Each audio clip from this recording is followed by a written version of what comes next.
Story 1. The Pearl of Lirael. Chapter 1. The Kingdom Beneath the Waves. Deep beneath the dusk-claimed sea, the kingdom of Lirael shimmered like a dream. Coral towers gleamed, and fish swam like flocks of birds through glowing kelp forests. Queen Thalassa ruled with wisdom, her crown adorned by the magical pearl of Lirael.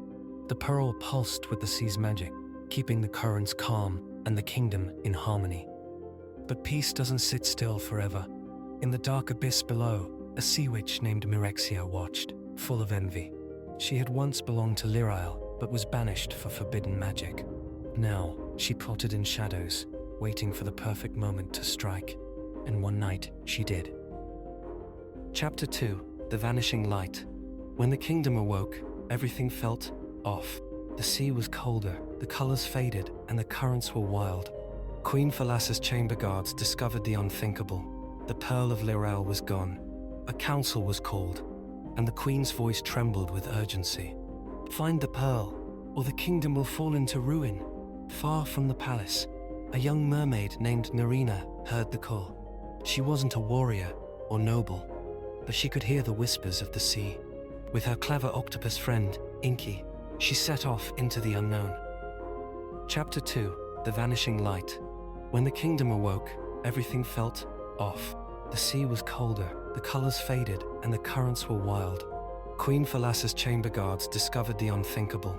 The pearl of Lirael was gone. A council was called, and the queen's voice trembled with urgency. Find the pearl, or the kingdom will fall into ruin. Far from the palace, a young mermaid named Narina heard the call. She wasn't a warrior or noble, but she could hear the whispers of the sea.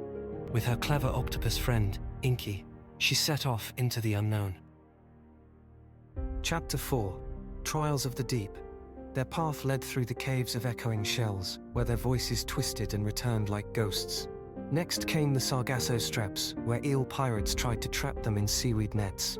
Inky puffed smoke and squirted ink, helping them escape. They crossed a bridge, guarded by a sleepy sea dragon, who demanded riddles. When Marina answered his final question, what swims yet cannot drown? With a smile and the word hope, the dragon laughed and let them pass. But danger loomed ahead, the abyssal trench. Chapter 5. Into the Abyss.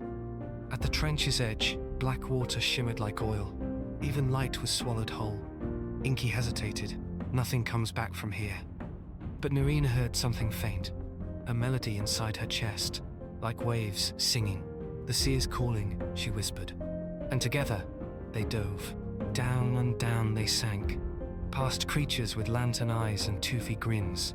Just as the pressure grew unbearable, the melody grew louder, brighter, guiding them toward a spiraling tower in the dark.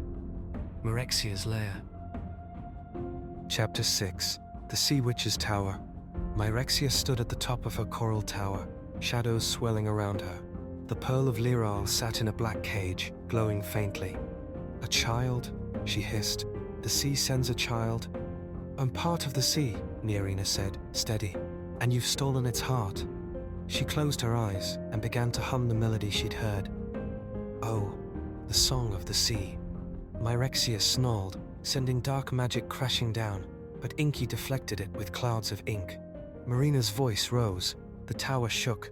Light burst from the pearl. Chapter 7. The Song of the Sea. The cage cracked, then shattered. The pearl flew to Narina's hand, like a falling star. Myrexia screamed as the light engulfed her, and her shadows dissolved into the deep. The tower crumbled around them, but the light protected Narina and Inky as they rose back through the trench, the sea singing with them now. When they emerged, the currents had calmed. Sunlight returned. The sea itself seemed to smile. They had saved it. Chapter 8. Narina of the Pearl. Narina returned the pearl to Queen Thalassa, who wept with joy. You have done what no knight or sorcerer could, she said. You heard the sea's cry and answered. The kingdom bloomed once more. Coral brightened, fish danced. The sea whispered Narina's name. She became Narina of the Pearl, guardian of the sea's melody. And to this day, sailors say that if you listen closely beneath the waves, you might hear her humming. guiding the ocean home. Story 2, The Whispering Tide, Chapter 1, The Glow from the Deep. A year after the Pearl of Lirael was restored, the kingdom beneath the sea thrived. Coral gardens danced in every color, and fish swam like living paintings. But far beyond the borders of Lirael, past the singing shoals and the sunken ruins of the old world, something stirred. Late one evening, a strange glow rose from the deep, a violet shimmer pulsing slowly like a heartbeat. It came from the Trench of Silence, a place even Queen Thalassa dared not explore. Word of it spread like a ripple, and in a quiet cove on the edge of Lirael, a young sea serpent named Kellen felt the call. Chapter 2, The Sea Serpent's Secret. Kellen wasn't like the other sea serpents, huge and terrifying. He was smaller, curious, and fascinated by the old songs and glowing currents. Raised by a school of manta rays, he often snuck into Lirael to listen to Queen Thalassa's stories.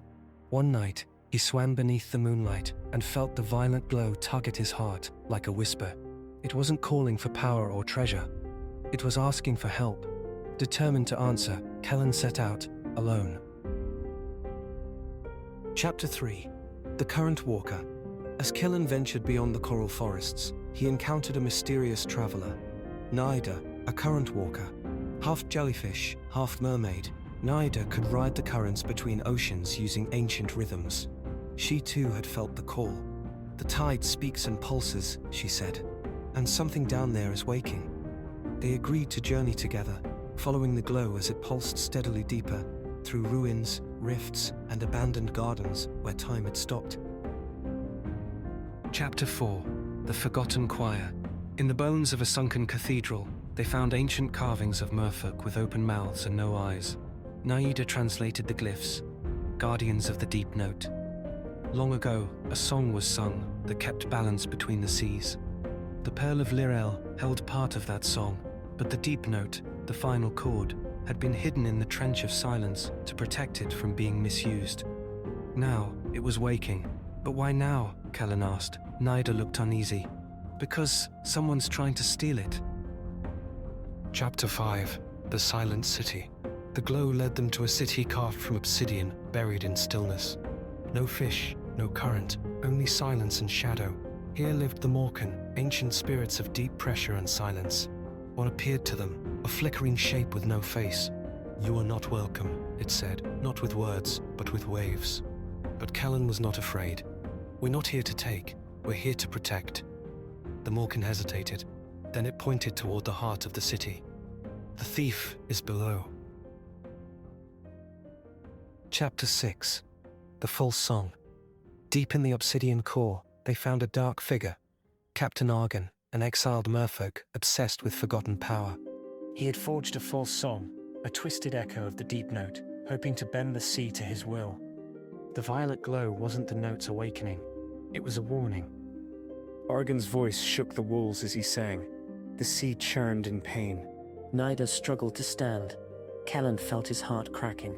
But then, he remembered something Thalassa once said. The sea doesn't obey force, it follows those who listen. Chapter 7, Harmony Restored. Helen closed his eyes and did not fight. He listened, and the ocean sang back, not words, but feeling. Hope, grief, love. He joined the true melody, and Naida followed, weaving her current song into it. The two voices formed a chord, so clear it shattered Argon's false magic. The deep note, now awake, pulsed once, soft, powerful, and final. Argon disappeared into silence, and the obsidian city sighed in relief. The Morkan bowed. "You have sung truly." Chapter 8, The Guardian of the Deep. Kellen and Naida returned to Lirael with news of what had been saved. Queen Thalassa welcomed them with warmth, but the deep note was not meant to be kept in palaces or held in crowns. It belonged to the sea. Kellen took his place as the guardian of the deep note, swimming the silent places to keep balance and listen to the tides. Naida continued to wander, sharing the true song with those who needed it most. And sometimes, when the sea is very quiet, you can hear the deep note, low, strong, and eternal.